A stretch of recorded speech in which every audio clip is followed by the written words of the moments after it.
wherever you may be joining us from. Welcome to another edition of the Digital Download, which is the longest running weekly business talk show on LinkedIn Live. Now syndicated. Now globally syndicated on the IBGN radio network. Yeah.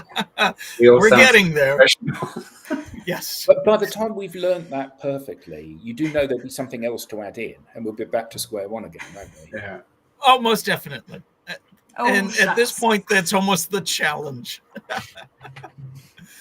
All right. So today, mind the gap. Today, we're talking about the widening gap between buyers and sellers. We have a special guest, Kerry Cunningham, to help us with the discussion. A renowned expert in B2B demand generation and management, Kerry currently spearheads research and thought leadership at 6 Sense. But before we bring Kerry on, let's go around the set and introduce everyone. While we're doing that, why don't you in the audience reach out to a friend, ping them, and have them join us? We strive to make the digital download an interactive experience. Audience participation is highly encouraged. All right. So with that, Adam, would you kick us off, please? Hello, everybody. I'm Adam Gray. I'm co-founder of DLA Ignite.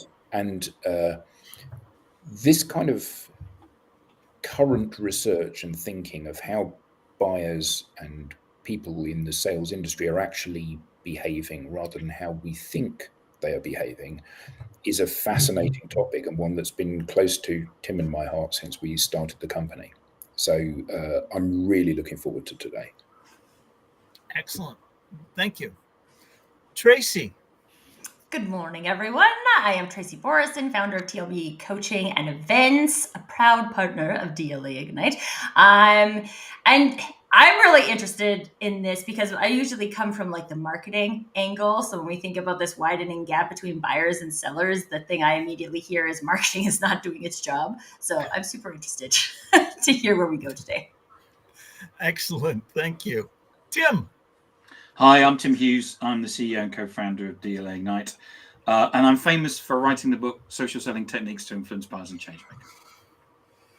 So Welcome. famous. Thank you. And Alex. Good afternoon, all. Alex Abbott, aka the bearded sales guy. Not quite famous just yet for that, but getting there. Before we kind of get on to a serious note of buyers and sellers and misalignment, Is that a bomb? there's No, I think your lunch is ready. my hydrogen water is ready. I know how much you love that, Tim. And it's been playing on my mind, Tracy. We were talking before we went live about Saskatoon. And is it Saskatoon? I was thinking, where do I know that from? And it's the film Grown Ups. Do you Yes. The Canadian lifeguard with a really high-pitched voice. Yes, Adam Sandler loves to have a good time with the Canadian accent. Yeah.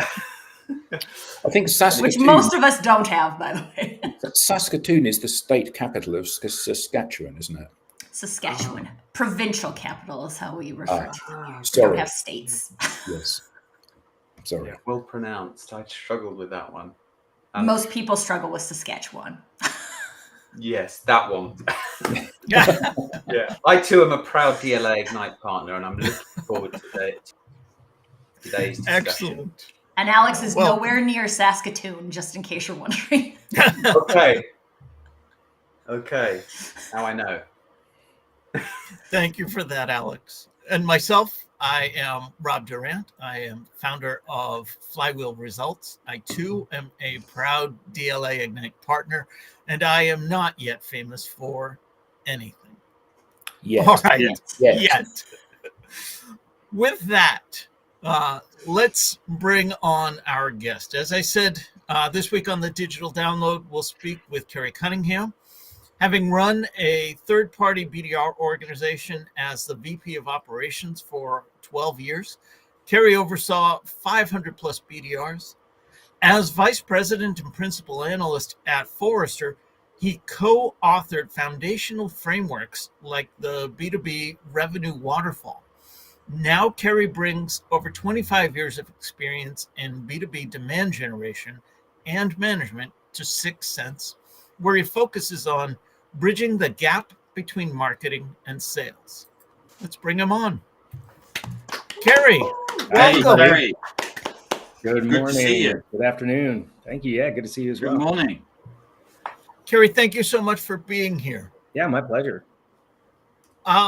Kerry, let's start. Can you tell us a little bit more about yourself and how you got here? Yeah. So right now I'm in one of the winter refuges for our Canadian friends. I live in Palm Springs, California, which is at this time of year about 60% Canadian, I think, which is nice. It's a much more polite town this time of year than it is. That's because it was minus 27 degrees Celsius here yesterday. That's why Yeah, and Canadians go. we complain because it was 72 Fahrenheit. It's a little cool this time of year. We actually have a minor league hockey team here in the desert where it's 115 in the summertime. So give you a sense for that. But I spent most of my adult life in San Francisco, and that's where our teleservices organization started. We expanded. We had a company. I spent half my time for 5 years in suburbs of Montreal in a town called Vaudreuil, which was very fun to learn to pronounce. And then I spent the last 10 years essentially as an analyst. So 8 years with Serious Decisions, and then Forrester Research after Forrester bought Serious Decisions. And virtually all of that time spent trying to help organizations improve their ability to convert leads into opportunities and revenue. And it was during that very futile period of time that we figured out that converting leads as such into revenue was the wrong thing to try to be doing. And that led to the development of Demand Unit Waterfall, which was one of the goofy name things that we developed, in the B2B Revenue Waterfall, and a bunch of other stuff. Moved over to 6 Sense about 2.5 years ago, doing the same thing. We actually have the solution to do it, which is why I finally made the move, like started talking about it without being able to say, here, go do this. So that's me. Excellent. Thank you. Yeah. So, Kerry, before we talk about results and takeaways, can you give us some background information on the two studies that we're going to be discussing today, the 2023 B2B Buyer Engagement Report and the 2024 State of the BDR Survey? Absolutely. And I may bring in a couple of other studies that we've done recently. Please do. We've been busy. So last summer, we surveyed almost 1,930 something recent buyers in B2B. And that's people who made a legit B2B purchase over the last 24 months at the time we surveyed them. Sorry, Kerry, what do you mean by a legit B2B purchase? 10K in annual value or more. Okay. And so we may actually drop that because I've had a lot of complaints from some of our customers and other folks that I've talked to that number is a little too high. But we wanted to make sure that we were talking to people who are making considered purchases, let's say. And so we asked them about their buying process. And that's really where a lot of the insights we'll talk about, I think, today come from. We followed that up with another study that I'll mention here. We haven't talked about yet, but last year we did a study called the Buying Signals Survey.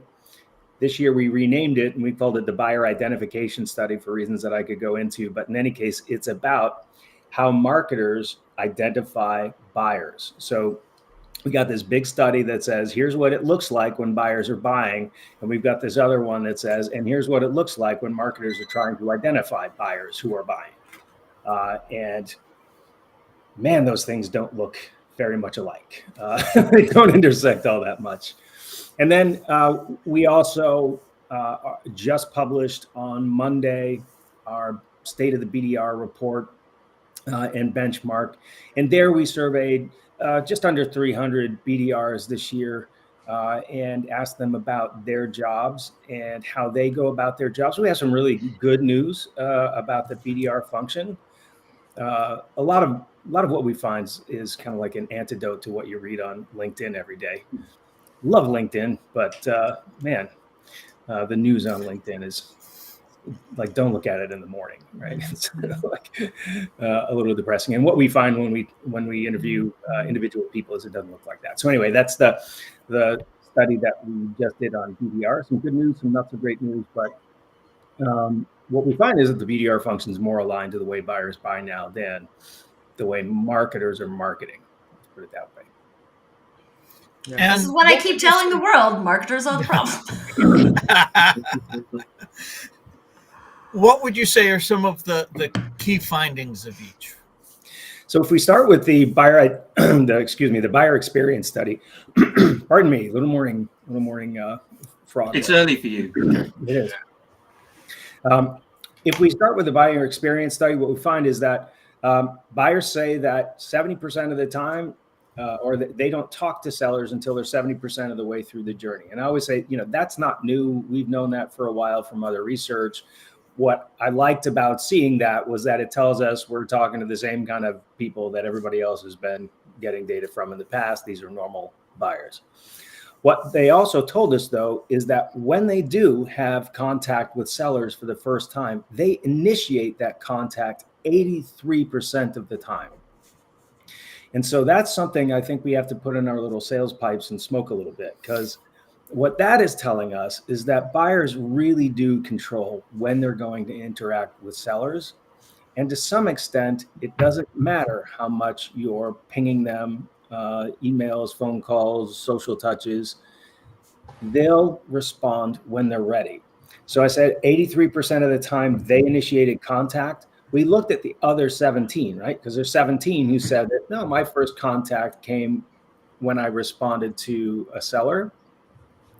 That happened at 70% also, like exactly at the same time.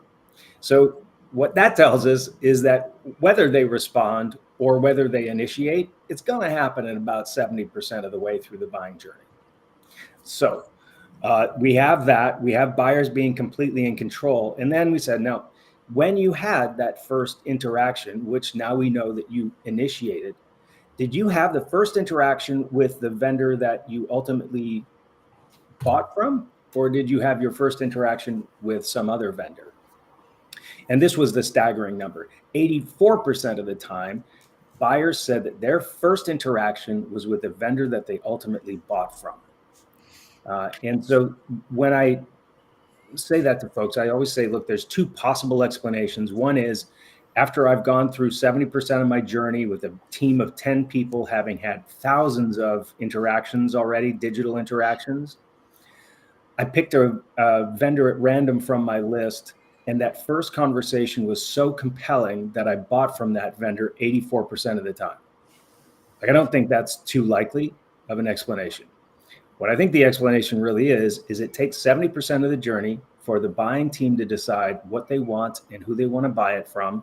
And then, like all the rest of us, when we're going out to buy a car or look at houses or something, we've got our list of favorites, and we start with the one that we want to buy. And we hope that we don't have to do anything else. No. That's where we start and we go first.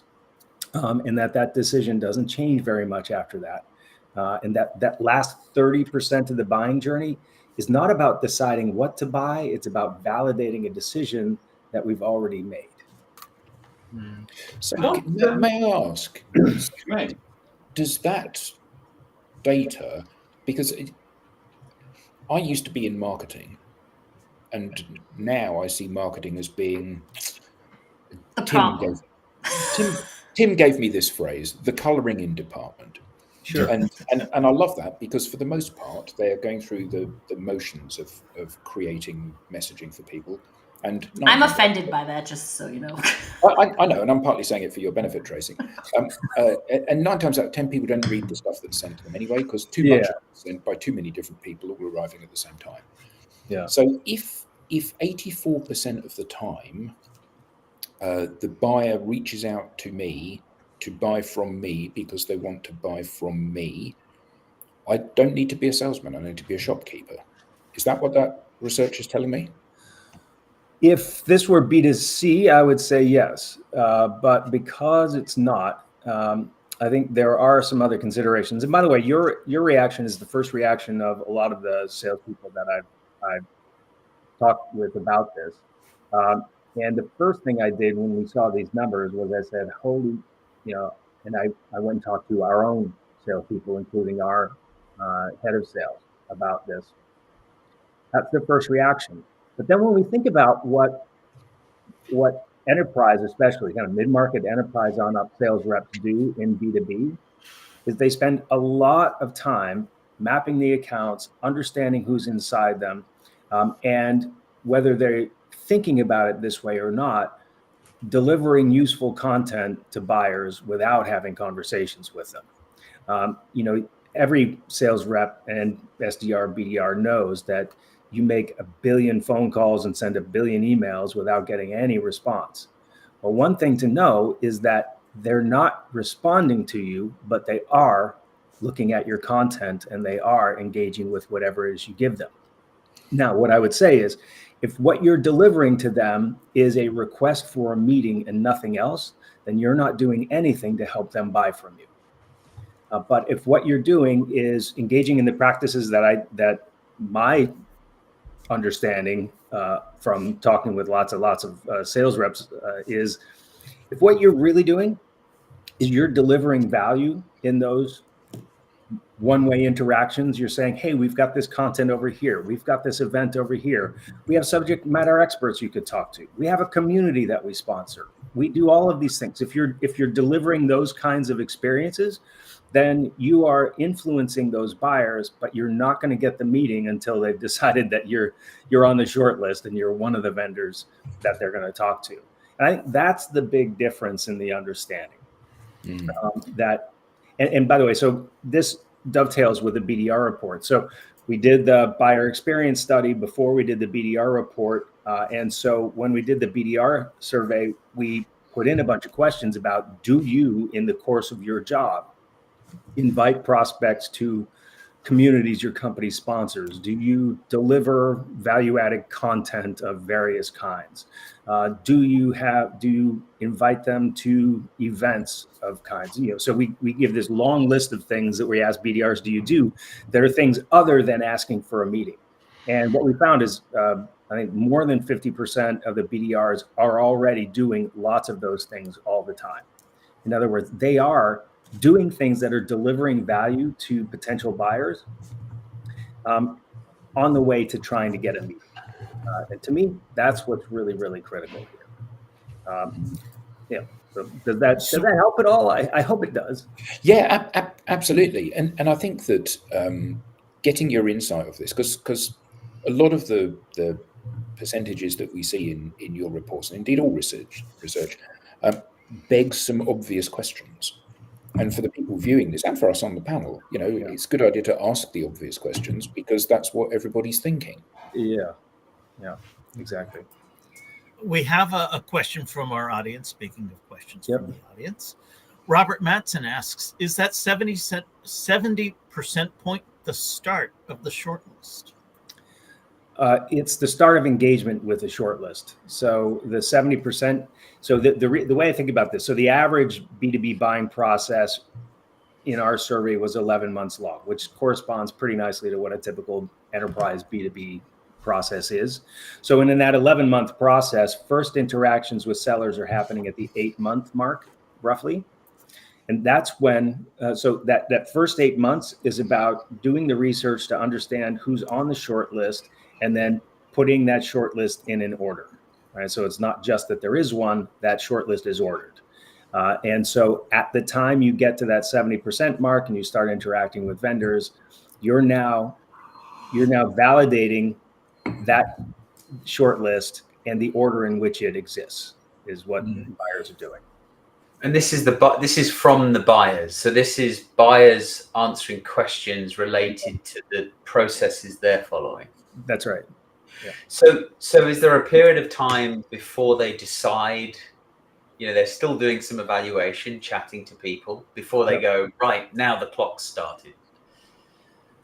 Well, so yeah, I mean, there's 8 months where they're out looking around and deciding. And I think, one of the other things that's really important to understand is they're talking to all kinds of people. So it's like 70%, I forget the exact number, it's in the report, but a very large percentage of buyers say that, for instance, they work with consultants and analysts in helping them buy, right? It's like a very high number, which is totally gratifying because that's what I used to do. But it's a very high number, and of course they love talking to existing customers of vendors that they're evaluating, and that's one of the recommendations that we make very strongly. Is if you've got customers who are advocates for you, make them available to your buyers without having to go through your sales reps. If they have to go through your sales reps, they're not going to do it prior to 70%.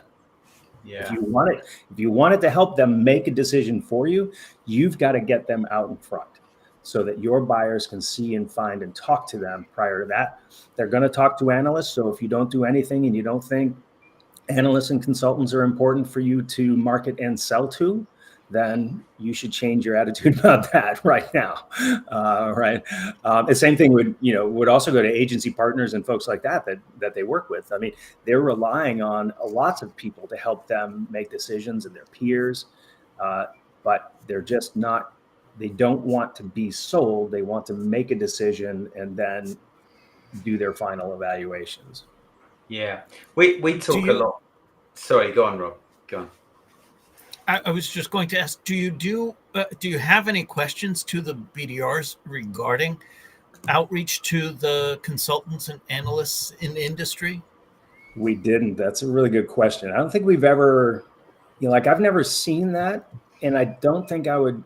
And no offense to BDRs with whom I spent a lot of my life, but I don't think I would have a BDR SDR kind of level resource doing that. Right. That's usually, like your analyst relations person's usually a pretty senior person, because analysts and consultants are pretty tough, and they ask tough questions, and you've got to be on your game and really know your stuff. But I think it's important, developing better programs to make sure that even if you're outside, like I don't know anybody who actually outside of analyst relations conversations has marketing programs directed at them. I don't know anybody who does that. Maybe folks do, but I think folks should, and whether analysts say they're looking at it or not, they'll look at it. They want to know. Yeah. So what you're saying, Kerry, is it's almost too late. So if the salesperson hasn't engaged with the buyer prior to them deciding that they have a need, if they're not the first one to be contacted, it's essentially too late, because they've only got a very small chance of winning that deal. Well, you may have a really big one, or you may have a really small one, but you won't know which, and you won't have controlled that, or you won't have managed that to the extent that you can. So, at the point where a buyer, and there's a couple of other really, to me, fascinating stats, 3 out of 10 people who are part of a buying team that will buy from you will fill out a form on your website to see content, right? So just 3 out of those 10 people. But we know that statistically anyway, all 10 of them will come to your website, and there's not much difference. Like from senior executive on down, there's really not very much difference in how much activity they engage in during that buying process. The difference is between like 18 for director level and 14 for the most senior folks. They're all doing a bunch of research on their own. You can bet that the more senior folks are never going to fill out a form. But 7 out of those 10 people are on your website and never filling out a form. But 50% of buying team members will at some point reach out to somebody on the seller side for more information, right, when they need something. So they're more likely to go ask you for it than they are to go to your website and fill out a form to get it, because I think everybody is so form-phobic. Kerry, can I ask a question? to go back to what Alex said, if we're in this situation where people are now 70% of the way through the buying process before they ask, except if the flip side of that is in the world of SaaS and cloud, current VC advice is to only go for organizations that are in market. Right. That means that there's a big disconnect. Well, not necessarily, and that would be our advice too. But I think we have to define terms. So Right. when we say in market, and not to pitch, but like the thing that Sixth Sense does is it tells you not only which ones are showing signs of being in market, like basic intent data says here they look like they're in market because there's a surge of activity. But what Sure. we really want to know is, okay, where?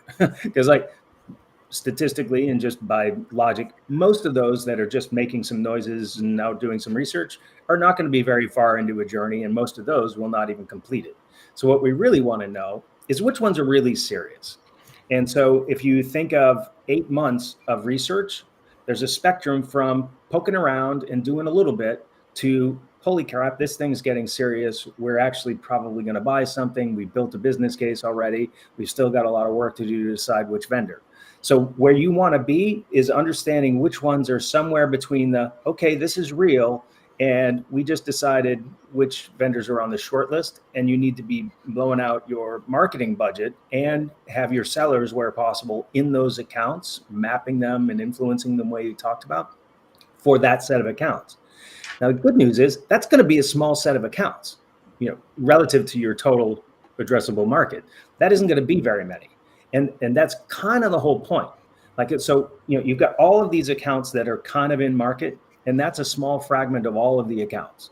So for the ones that are kind of in market, brand and awareness content, maybe light lead gen, high scale, low cost stuff.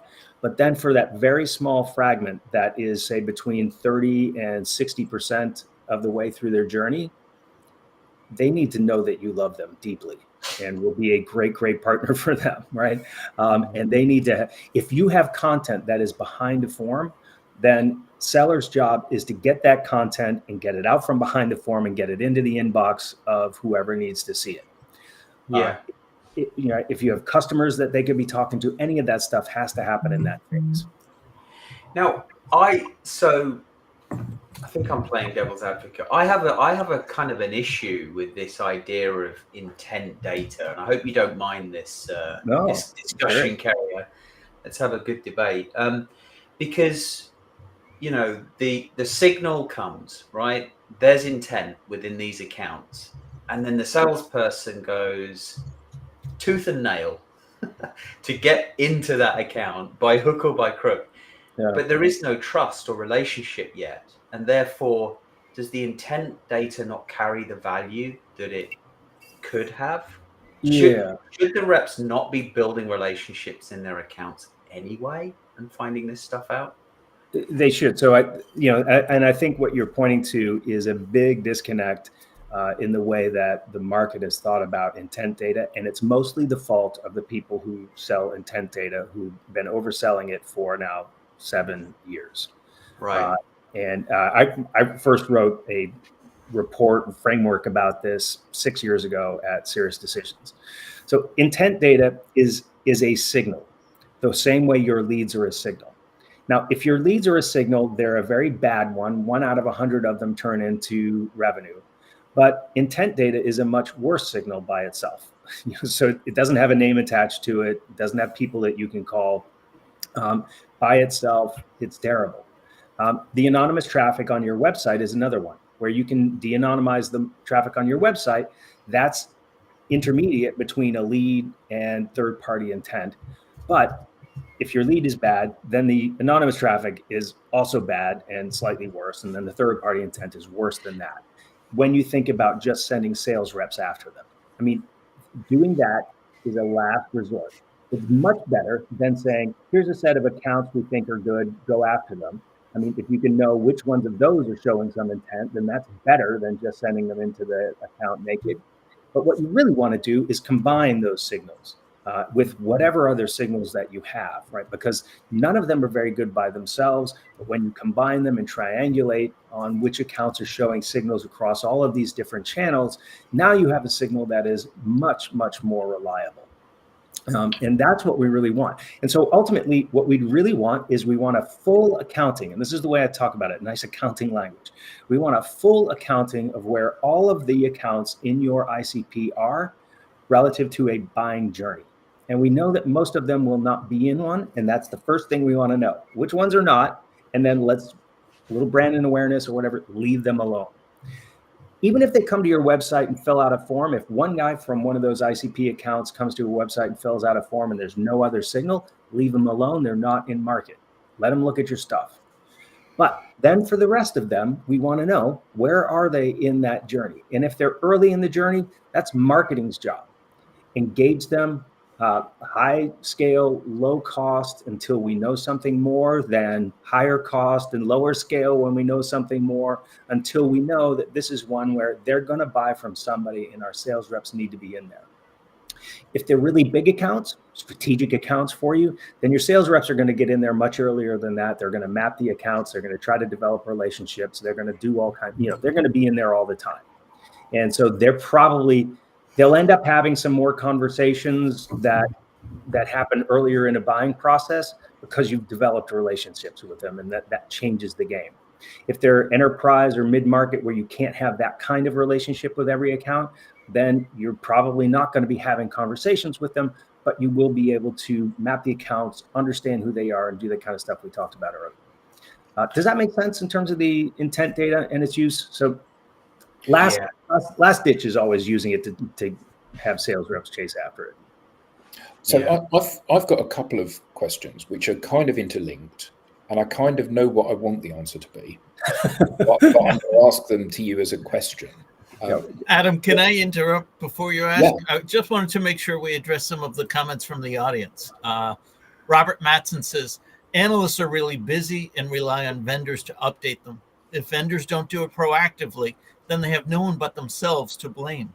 Hashtag commenting for a friend. That's fair. And then Dan Rockwell shares with us, intent can model with time and seasonality. Thank you both for sharing your insights there. Yeah. Adam, the microphone is yours.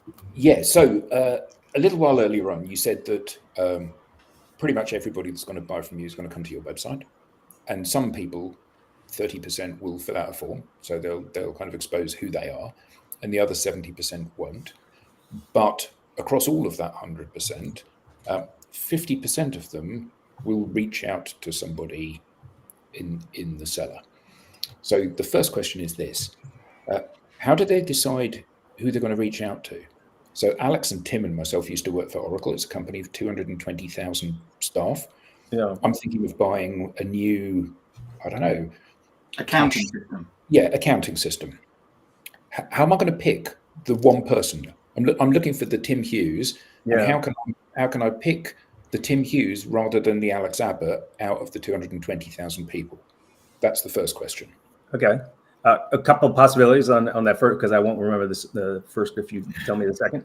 So a couple of possibilities there. One is a lot of that reaching out is probably happening after the 70% point. So we're already now in that validation phase, and I needed a piece of information and I know who the sales rep is, so I'm reaching out. Some of it is probably happening because I've been getting emails and phone calls from these people for a long time now that I've been ignoring. And so I know who they are because they've been reaching out to me, and I reach out to them when I need something. Now, that what we would have a very difficult time teasing apart is somebody who says, I reached out proactively, but I did it because I got an email 3 months earlier. Right. And, that happens in sales all the time. Right. You're emailing somebody, and then 6 months later they respond. Well, in their mind, they're not responding. In their mind, they're proactively reaching out to you because now is the time when they need to. Right. Okay. That's kind of what I thought was the situation. So the other one is this, and actually I'm quite militant on this view, and this view may prove to be wrong. So buyers are 70% of the way through the buying journey before they reach out to the seller to say, I'd like a little bit of help with this. And during that time, they've specified the solution to the problem, and they've identified who are the prospective vendors of that or providers of that service.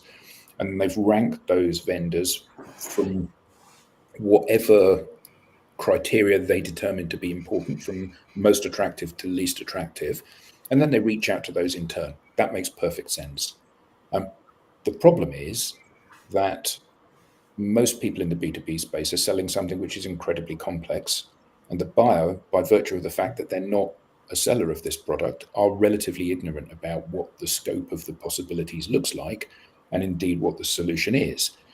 So isn't this like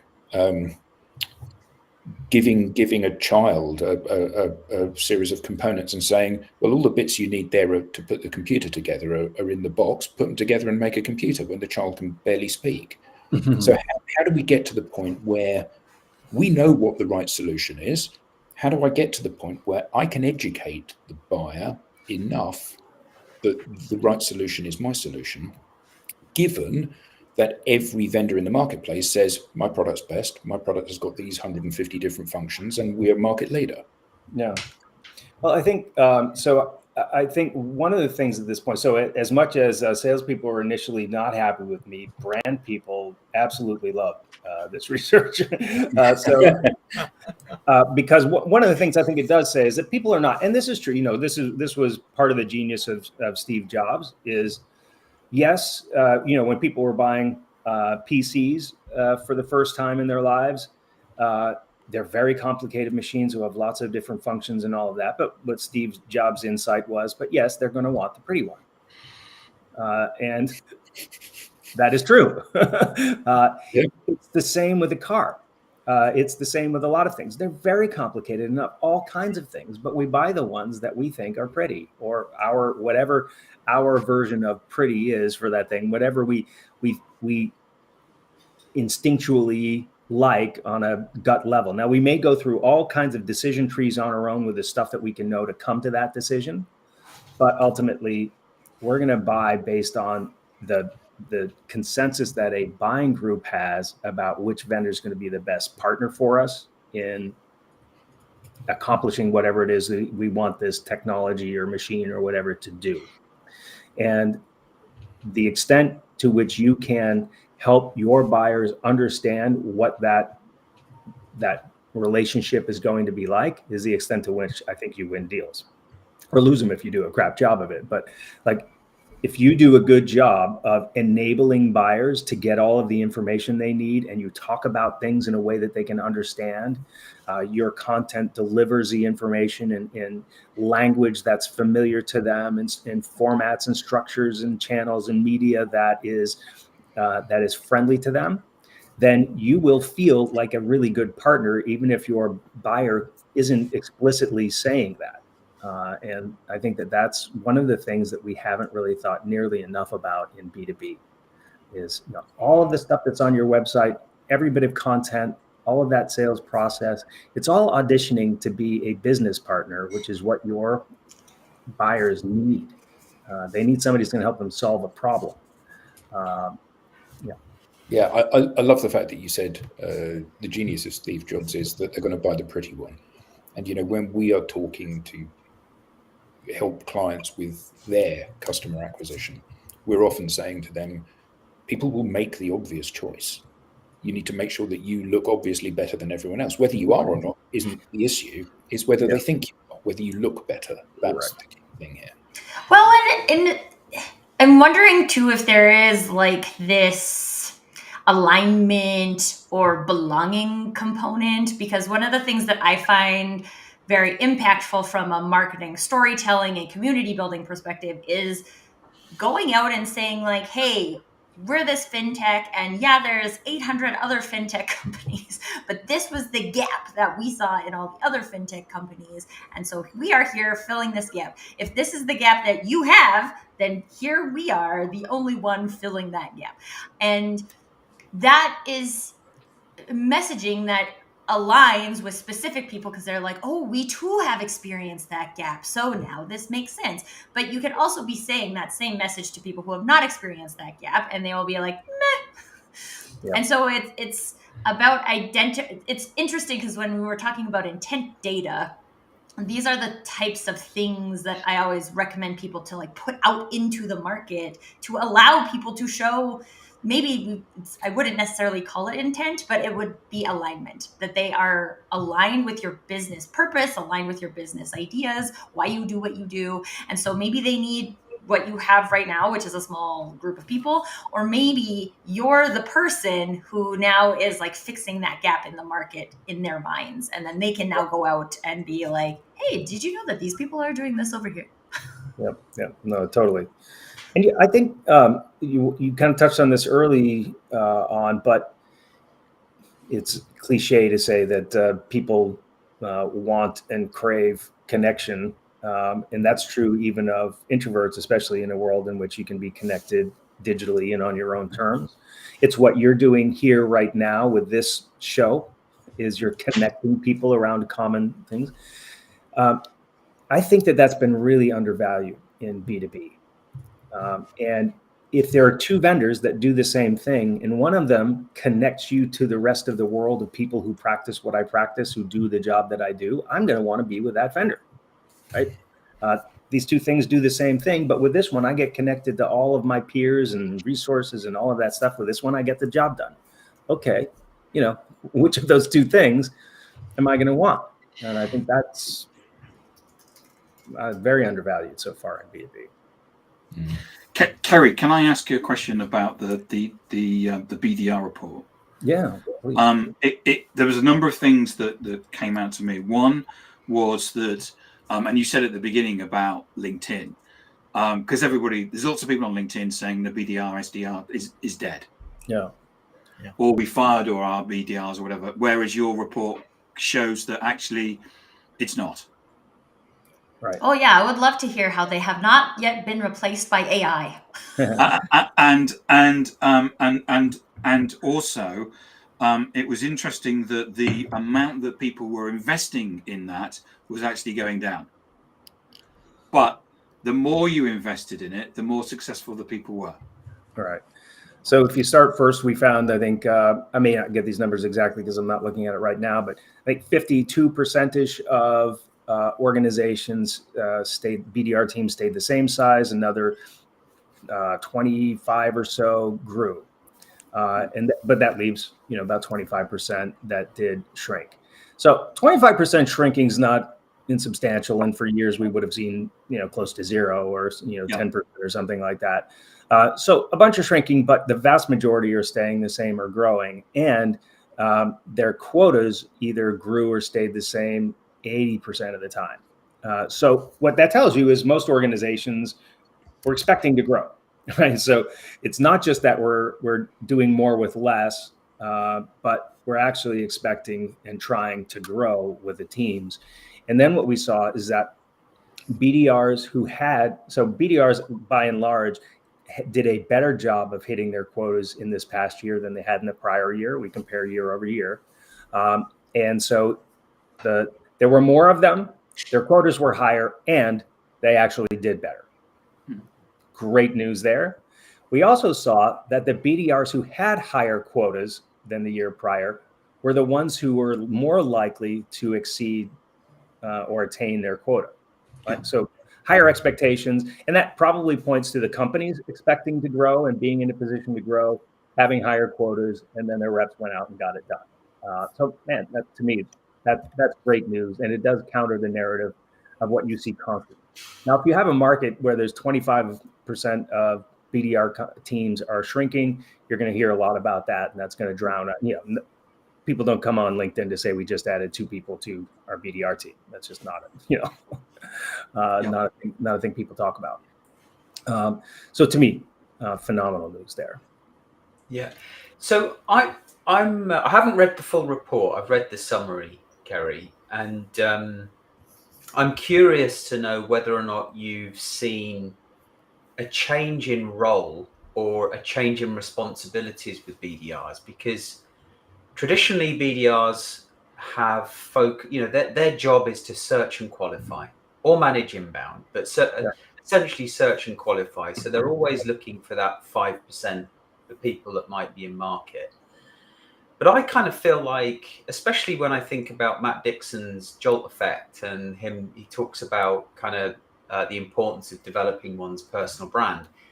Are you seeing the role change? Are you seeing BDRs making a move towards developing their personal brand and actually trying to build relationships? Or are they still stuck in this kind of insight-driven, let's search and qualify mode?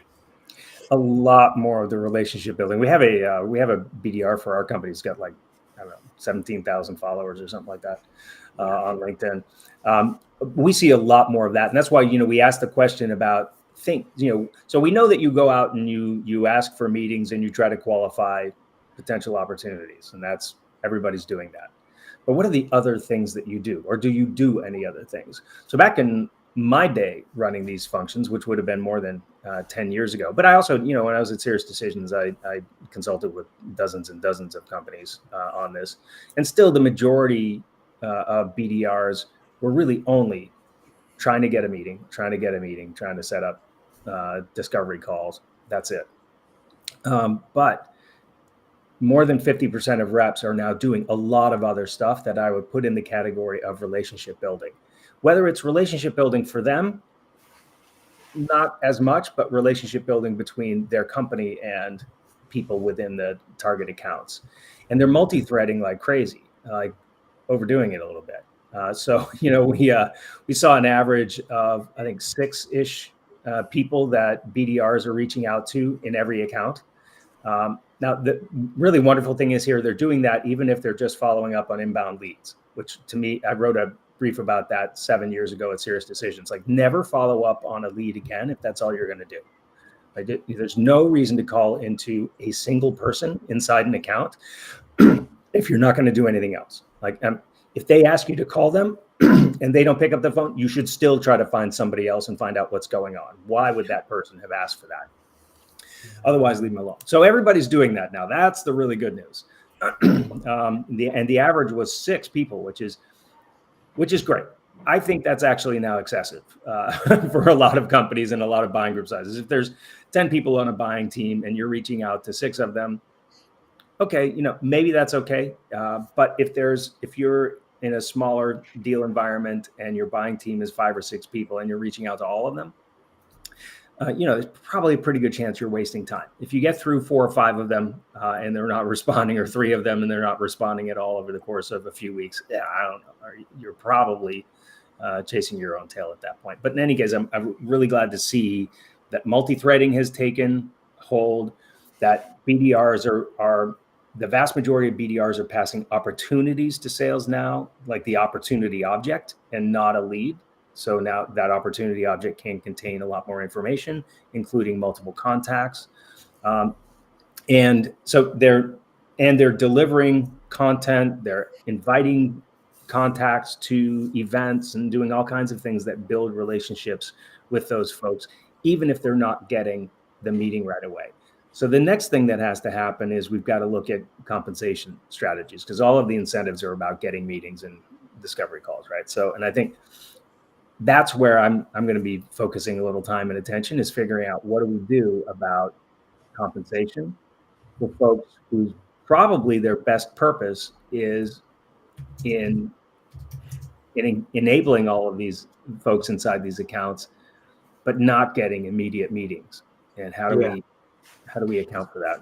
Especially as we think about the importance of developing trust between, buyer and seller, or buyer and vendor, and how do you compensate for that, right? Because if you're still compensating on getting the meeting and the BDR is burning the opportunity because they're trying too hard, it's having a negative effect on your business. And it does. We saw that in the data. So we asked the question. So, we know that the average first contact happens at 70%. But we asked, all right, so if a buyer said that they initiated contact, when did that happen? If a buyer said that they responded and that was the first contact, when did that happen? What we expected was that First contact, if they initiated it, would be later than if they responded. That's not the case. They're both 70%, right? So initiate or respond, it happens at 70. And then the other one was, if I said that I had my first contact with the winning vendor, when did that happen? If it was with somebody else, when did that happen? Winning vendor, 70%, because that's almost all of them. So that's the average.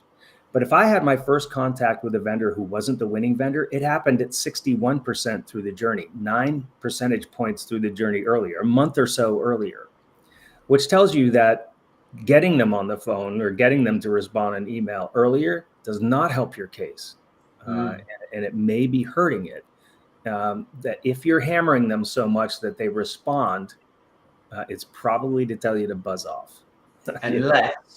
Unless you've provocated their thinking earlier about a need, a problem they didn't realize they had, and you started that. It could be some of that, but then, the numbers say, yeah, but they were less likely to choose you if you ended up having a conversation earlier. So I think it just means we have to put the buyer first. We have to enable the buyer to choose us, not enable me to get a meeting. And I don't think it's bad to say, hey, and I'd love to chat, or to put a meeting link at the end of the email or whatever it is. Of course, do that. No problem.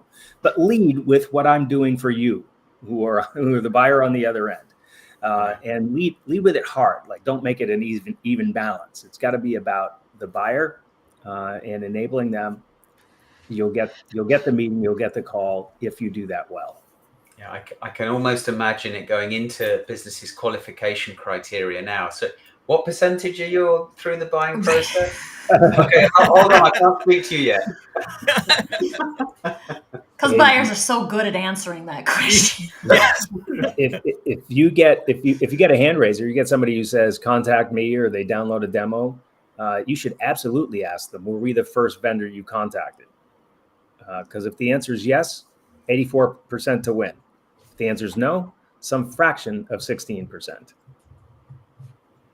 But you just said if they're too early, if they're first and too early, that has a negative effect.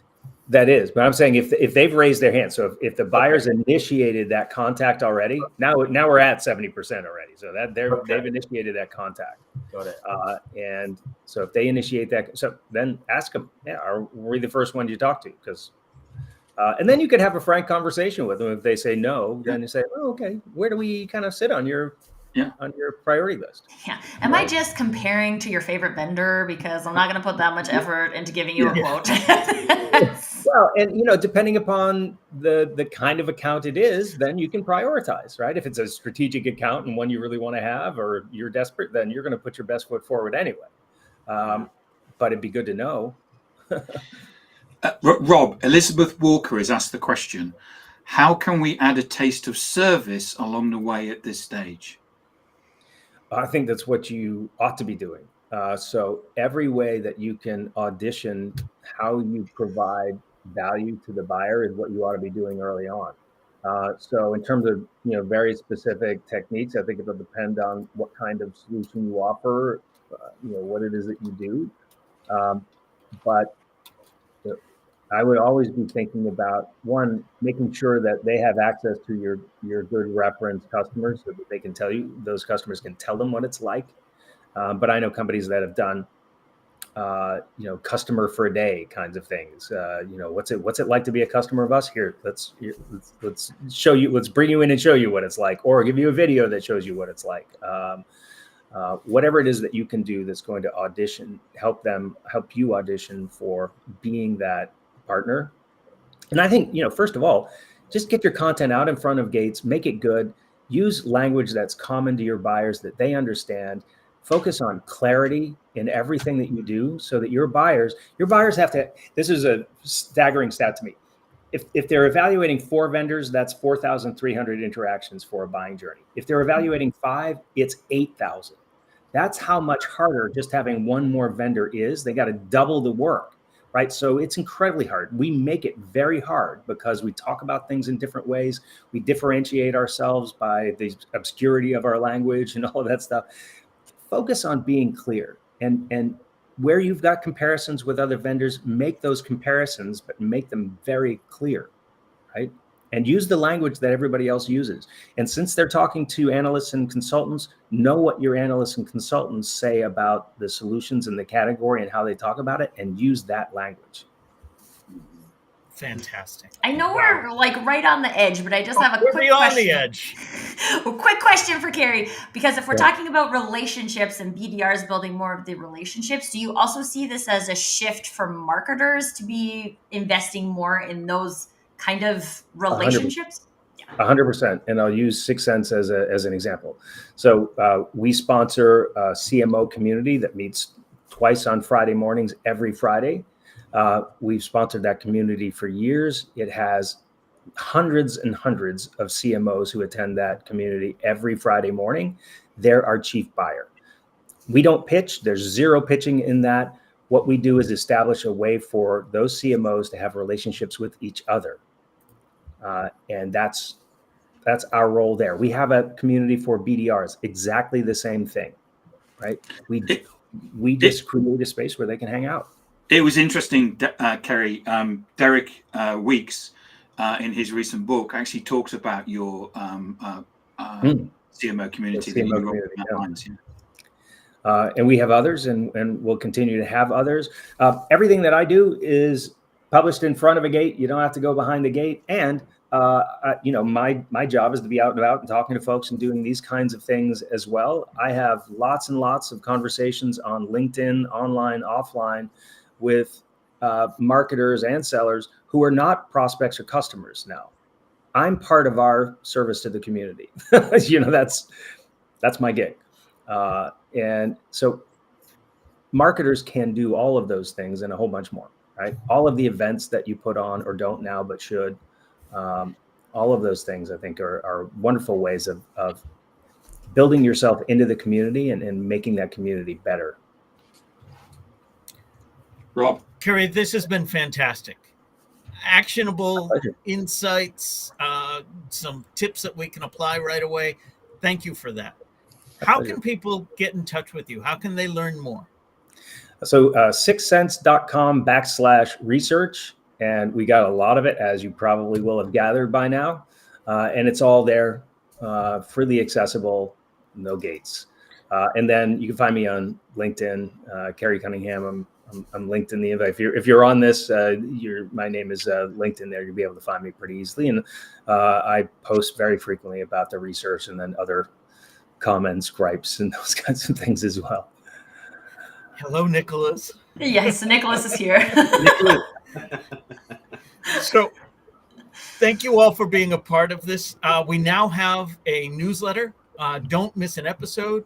Get show highlights. I know there will be plenty from this one.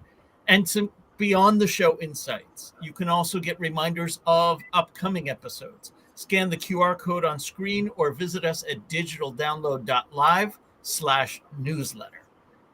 On behalf of our panelists, to our guest Kerry, and to our audience, thank you all for being a part of today's show. Thank you, Kerry. And we'll thank see you very next much. time. Thank you for stepping in at very short notice as well.